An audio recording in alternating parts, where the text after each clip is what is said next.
మీరు మాకు పంచాయతీ కట్టవలసిన నిధులు అనేవి మీ దగ్గర నుంచి 24 lakhs వస్తుంది. అయితే మనం ఏం చెప్పామంటే అమ్మ అదే నేను అంటుంది అంతే, మీ దగ్గర నుంచి వస్తుంది కాబట్టి మీరు అకౌంట్ డిడక్ట్ చేయండి అమ్మా, మరుక్షణం నేను తీర్మానం చేసేస్తాను. అది వర్క్ అనేది మీరు చేయాలి, మీరు చేయాలి, ఎవరు చేయాలి.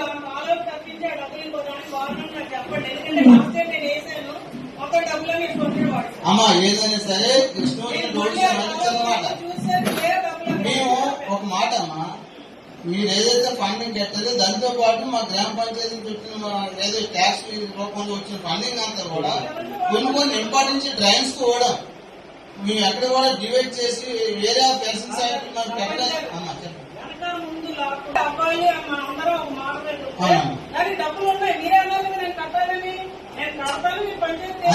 అందుకేనమ్మా నేను అంటుంది మీరు అలాగే 24 lakhs కట్టాలి కాబట్టి చూపిస్తుంది. ఇప్పుడు కూడా మీరు ఏ రోజు మీరు కట్టకపోయినా అమ్మ మీరు కట్టలేదని ఎప్పుడు మీకు ఫోన్ చేయలేదు. అందుకే మేమేమంటానంటే రిక్వెస్ట్, మీరు జీబీలో పేమెంట్ ఇంక్లూడ్ చేయండి, మరక్షణం మీకు తీర్మానం చేసిస్తానని ఈవాటి గారికి ఇంచుమించు 4-5 సార్లు చెప్పుకుంటారు. ఏమ్మా